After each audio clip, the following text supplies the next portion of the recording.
welcome to Mental Health Matters. I'm Barbara Myers. In today's show, we're going to focus on the most common mental health problem, anxiety. And we're very pleased and honored today to have two guests with us. First, Dr. Mason Turner, who is the Chief of Psychiatry at Kaiser Permanente in San Francisco. Welcome, Dr. Turner. And next, Janelle Hargrove, a person who has lived with anxiety on and off for several years. She's currently a trainee for peer counseling for an organization called Best Now, and she's also a facilitator of RAP programs at an organization here in Fremont called Reaching Across. So welcome, Janelle. And I'd also like to welcome Layla, who is Janelle's service dog, to the show.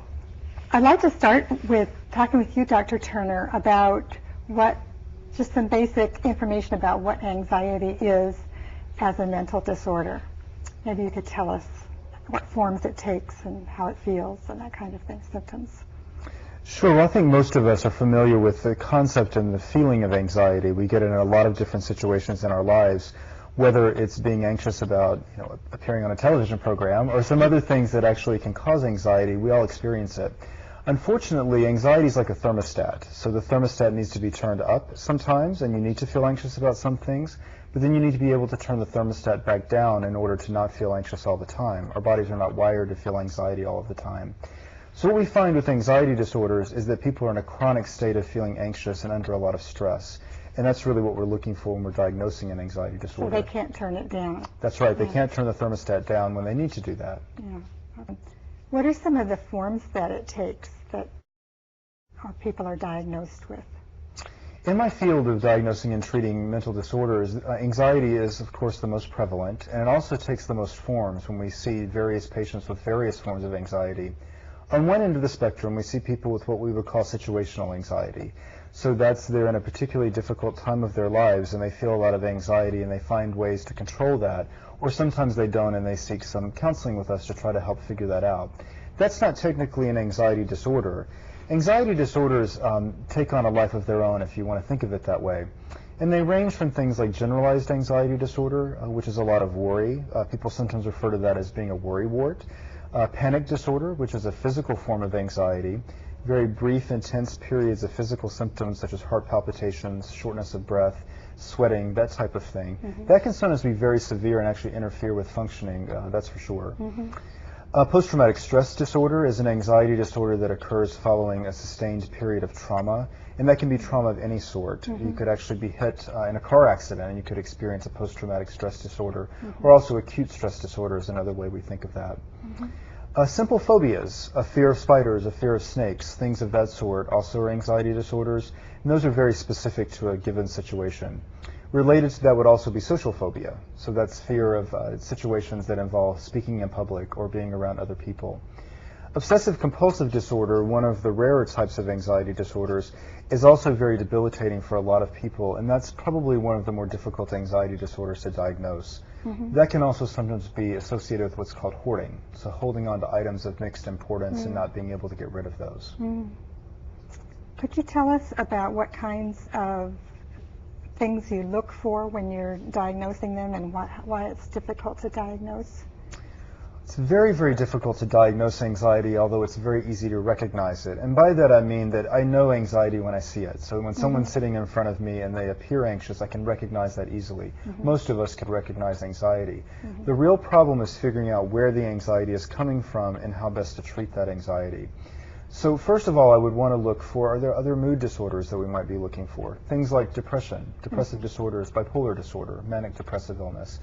Maybe the anxiety is related to that diagnosis, and we really need to treat that particular diagnosis in a very specific way. When I'm diagnosing an anxiety disorder, really what I'm looking at is there a persistent pattern of anxiety far in excess of what we would expect to a situation? And then I do look for specific characteristics of that anxiety. So again, with a generalized anxiety, a persistent worry about things, a worry about worrying about things, and that type of thing. Panic disorder, again, those specific physical symptoms, and then so forth and so on as we kind of go through the anxiety disorders. sounds fairly simple and straightforward, except for the fact that anxiety disorders also blend together. So people have features of all the different types of anxiety disorders. And that doesn't even touch on if people are using substances to medicate anxiety disorders. We run into an even bigger problem because then the substances can be causing the anxiety. Right, so it sounds like there's co-occurrence with substances, and there also is co-occurrence with other mental disorders as well. Absolutely. And the substances become very difficult to sort out because some substances cause anxiety, others relieve anxiety, some cause anxiety in the withdrawal phase, so it's very difficult to sort that out. I see. Well, what kind of treatments do you find most helpful? I imagine it would be different depending on which of these different types of anxiety that people have. Yes, they're all very different depending on the type of anxiety disorder we're looking at. And when I think about treatments for anxiety disorders, I group them in terms of my own way of thinking about treatment into three categories. One is psychotherapy techniques, and that's primarily what I work with, actually, and what I usually recommend for treatment of anxiety disorders in the population of people that I treat. Medications are a second-line approach for anxiety treatment, but then equally important for all forms of anxiety are looking at other ways of managing that anxiety. Something as simple as engaging in some kind of stress management to be able to really unload some things from your plate, to working in more formalized techniques such as mindfulness-based meditation, peer supporting counseling, so I'll be interested to hear from Janelle what she has to say about that. And then also service animals, very important for a lot of people with anxiety disorders. When we think about the treatments of psychotherapy and medications, the psychotherapy piece is also quite complicated. For panic disorders, the primary treatment in psychotherapy is what's called interoceptive exposure. So what we do is we actually recreate the symptoms of the panic attacks. We have you spin around to emulate the sensation of dizziness, run around in place to emulate the sweatiness, things of that nature. And when you do that enough times, your anxiety lessens, believe it or not. Oh, really? Exposure therapies also are used for phobias. So if you're afraid of driving over the Bay Bridge, what we do is have you drive over the Bay Bridge, or initially maybe imagine doing so, and then your anxiety response would lessen over time. For generalized anxiety disorder, that's where medications really play a more central role. And so in addition to some of these psychotherapeutic techniques, we would add on typically antidepressant medications such as Prozac or Paxil or Effexor. Sounds quite complex to try to figure out what's the best fit for all the various different types of things. Could you mention a little bit about agoraphobia and how that is treated, or what it is and how it's treated? Agoraphobia is a fortunately pretty rare form of anxiety, but certainly it does affect a lot of people. And agoraphobia is basically, by the name, it means in Latin, I believe, it means a fear of the marketplace, fear of open spaces. And so people are actually afraid to leave their homes and be in places that don't have any containment or confinement. It can also be a fear of being in large crowds of people. So those two things will go hand in hand. And it's extraordinarily debilitating. If you can imagine that if you're afraid to leave your house because of panic attacks and agoraphobia, you're not going to be able to really function in society very well. And we treat that with a combination of methods. And usually something that severe, we'd be looking at several different methods combined. So we would certainly add on medications. Peer support with agoraphobia is very important because people who have been through the process and come through the treatment of it and are actually doing really well can help support and encourage the person to leave the house and help them to make some steps out. And exposure would be the treatment of choice there. Yeah, that's good. What do you think someone should do if either they or a loved one of theirs they believe is living with some sort of anxiety disorder? The most important thing you can do is to recognize and realize that help is available for all the anxiety disorders. It sounds very daunting. Generalized anxiety, panic disorder, obsessive compulsive disorder, a lot of disorders. But at the end of the day, there is help and treatment available for all of these different disorders. And I really can't emphasize enough that we really want to take a multi-systemic approach to treating anxiety disorders. And you want to really seek out a lot of resources in the community, seek out treatment resources. From my perspective as a physician, an evaluation is what's most critical to me. I want to find out what's causing the anxiety so that I figure out exactly what I need to recommend to the person at that point. So again, seeking help, getting an evaluation with a medical professional, but then really finding support groups and people that you can share your experiences with really helps. Yeah, so you put a lot of different types of things into play, and then that makes them more effective than maybe each one of them separately might have done. Exactly, and any of them will help. So if someone's afraid to seek out a consultation with a physician or a therapist, peer support and enlisting the support of friends is going to help. It's not that you have to do everything. Even if you do a small piece of that, it will definitely help.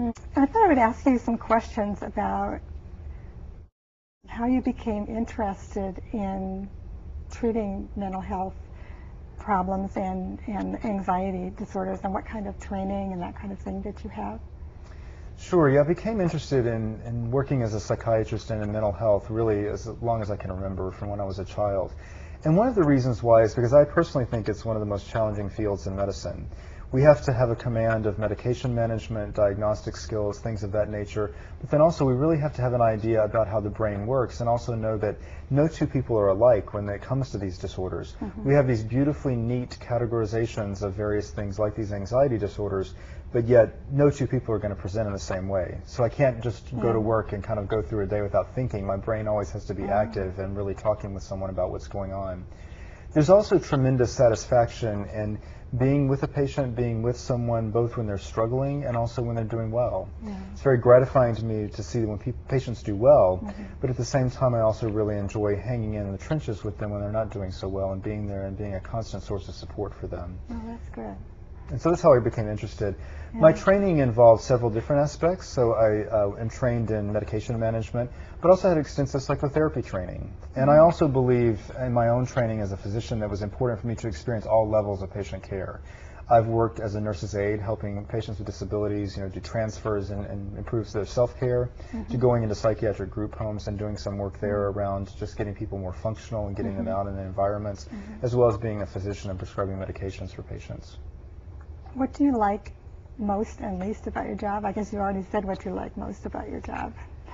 Well, what I like most about my job is that every day that I go to work, I love every day that I've had. Occasionally, once in a while, there'll be a day that's a little too crowded or something along those lines, but I love going to work every day, and I think that's a tremendous gift, and it's because I get to work with people.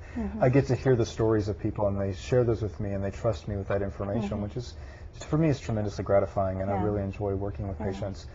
What do I like least about my job? Two things. I like least the stigma of mental illness, and I also like least the lack of resources we have for treating people with mental illness and mental disorders. And I've been very active in various organizations that really work to reduce the stigma and help to ensure that there are resources for patients. It's very, very troubling when people can't get the services they need. Janelle, I'd like to talk with you now and have you tell us your story.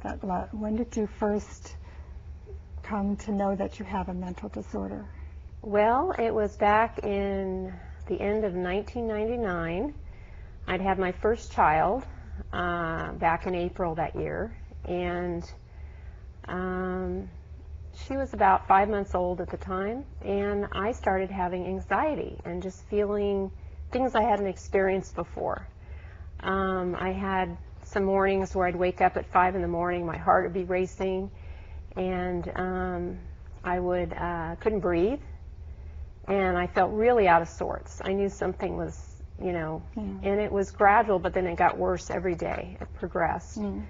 So I was diagnosed the end of 1999. My husband, after I hadn't slept in 3 nights, and I was getting a little paranoid, and I was suffering from insomnia, and I was just getting where basic things could not function well. He said, "We need to take you to the hospital." And I went in and met with the nurse right away in emergency. We were living on the peninsula, and they said, "You're not going home. We're checking you in. You've got a serious anxiety problem."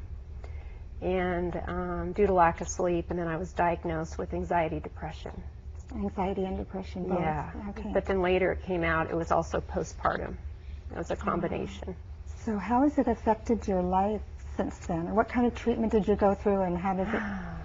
It's been quite a journey. I know you've been through a lot, yes. Well, that was the worst anxiety attack that I had. And it's so different from, say, the anxiety before you go do a presentation in front of a large audience. I mean, there's a very particular anxiety about that.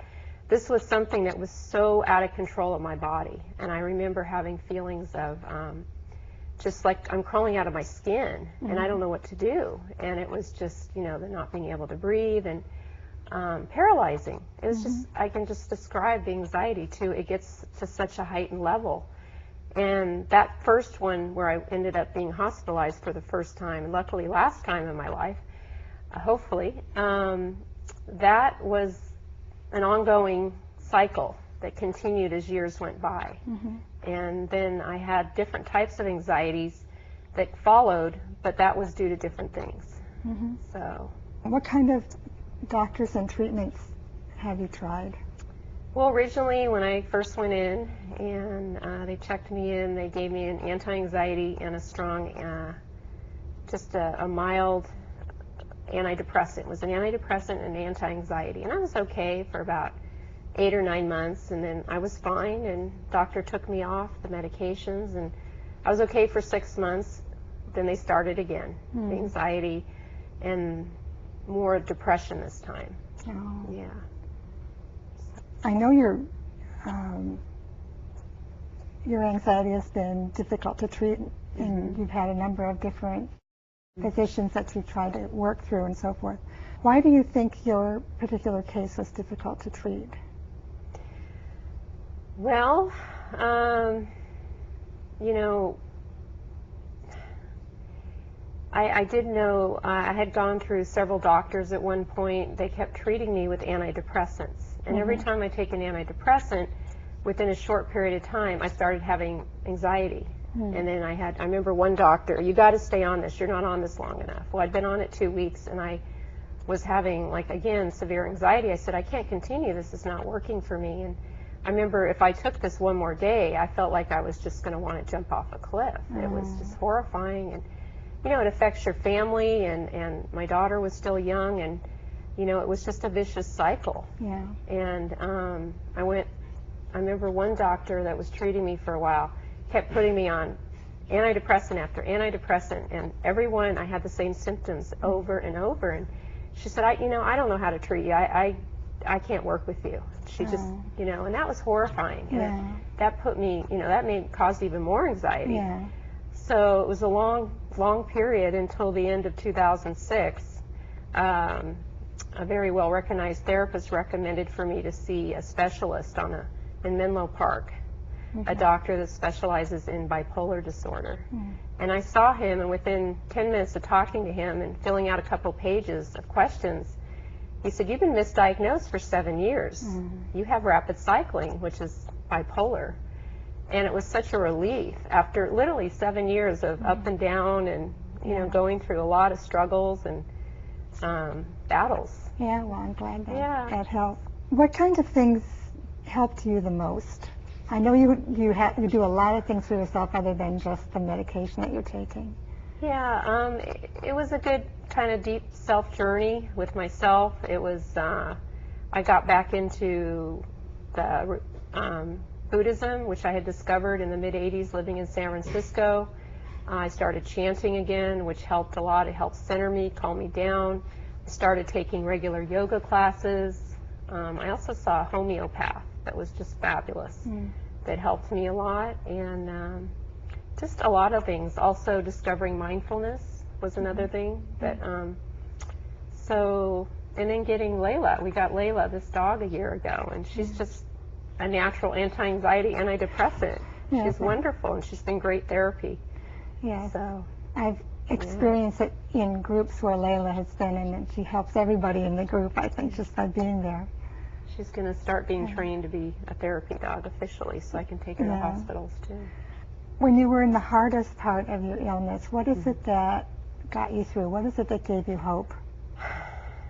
Looking at my daughter's eyes, just knowing for her, and that somehow, you know, there were days when you don't think you can see the light at the end of the tunnel, but I couldn't live with the fact that, you know, it was her future. It was more about her. And even when I went through the postpartum, she was not at harm. I was at harm for myself. Yeah.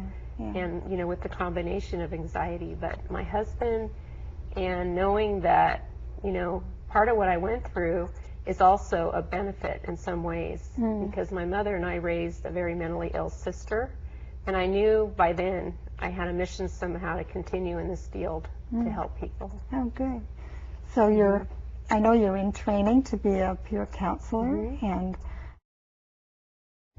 tell us what you see in your future. Well, I've been continuing in my schooling, going to the Best Now program, which is a wonderful program, and hoping to continue more with that, and also with the Wellness Recovery Action Plan, and also doing my own therapy, and just a lot of things, Yeah. you know. Do a lot of things to keep yourself healthy. Yeah, healthy things. And diet, too, is a big one, nutrition. Mm-hmm. Yeah. So it's like you took a look at your whole self and what all the different parts of you and what you needed in many different levels and found ways to, get help. That's really good. Yeah. I'm happy for you. But for people who've gone through it or have had anxiety, I mean, it's just horrifying. Yeah. And in the moment you're going through it, it's just, until you can come out of it, it's really scary. But knowing there is hope and friends out there helped a lot too when needed. What would you tell somebody who is sort of in the depths of it now? What would you tell them to do? What is it that works for you? I mean, I know I've learned some very good breathing exercises just to calm them down in the initial moment. Where can I take you? I know for me, I've had friends pick me up and just take me to a park and walk around. When my daughter was little, just go to a park and get out of the home, get out of the house. It's a big thing. The anxiety was at the worst when I was in my home. And, what is it you need? Whatever, reach out and hopefully something will remedy. Thank you. Do any of you know of support groups for people with anxiety in particular that we might be able to recommend, or we might be able to know that they exist somewhere? I know that support group that I work here in Fremont, Reaching Across, there are people with anxiety that come there. And it's not specific to anxiety, but there are people that certainly have that as part of what they come across. So I know there are support. In Kaiser, are there support groups for people with that are going through problems with anxiety? Yes, we have a number actually, and they're open to both Kaiser members as well as non-Kaiser members. And every Kaiser facility has some anxiety management program that includes usually support groups, some instruction groups in mindfulness-based meditation, and then also just some practical tips about how to manage anxiety that are just more of an informative nature, and that's really where the support group comes in handy. And every one of our facilities has those programs. Yeah, that's great. What would the ideal future look like for you in terms of people who have anxiety disorders? So in terms of when would the intervention be? What kind of intervention would there be? Or what kind of services should we have available? What would the ideal future look like? Do you have any thoughts? Sure can. I guess I can answer that one first. Okay. In terms of what I think the ideal future would look like, it's really about, again, that idea that there's so much stigma around anxiety and psychiatric illness in general that I think it's important if people can come in early when they first notice problems, before they're to the stage where they're in the hospital because maybe they don't know what's going on with their bodies. We actually work very actively trying to train people outside of mental health to recognize anxiety as well. So that if you show up at an OBGYN appointment, maybe they'll be able to pick up on that and say, I think you may have an anxiety disorder and maybe you need to talk to someone. So for me, it's really about trying to educate as many people as we can about the recognition of it in the medical field, but then also trying to think about how we address the stigma and increase more support and peer counseling in our communities. Okay.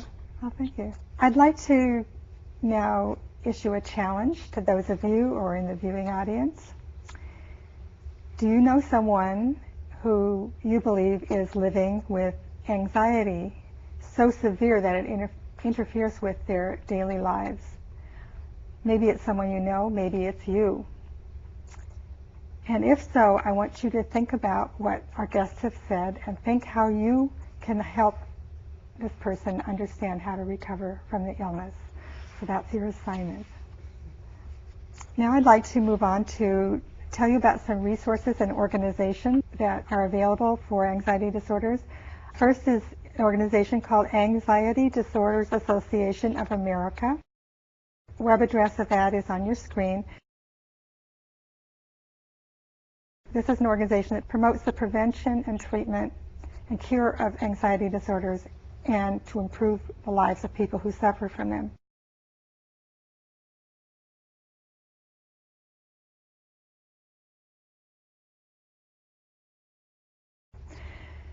For specific anxiety disorders, there is an obsessive compulsive foundation which has information and resources on the web for people with obsessive compulsive disorder, their families and friends and professionals.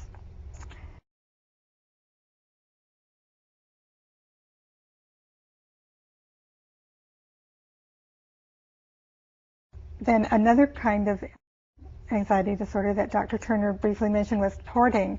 It's a compulsive hoarding group that looks at people who are hoarders and their families.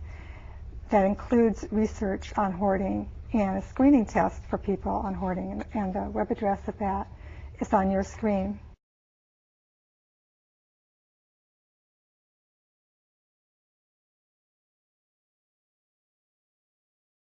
Then in general, there is an organization called NAMI, National Alliance on Mental Illness, that is sort of the premier mental health advocacy organization that has also information about anxiety as well as many other mental illnesses.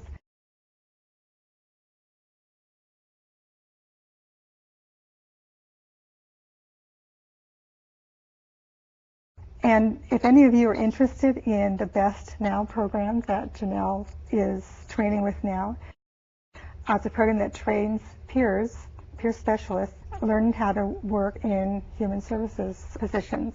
And the phone number and web address of that is on your screen.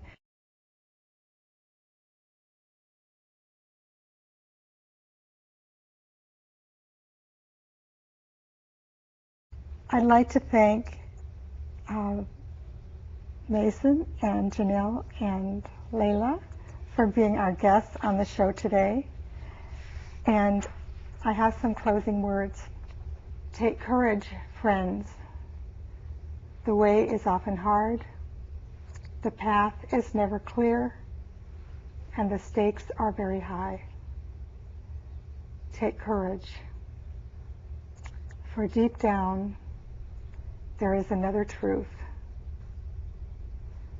You are not alone. Thank you very much, and we'll see you next time.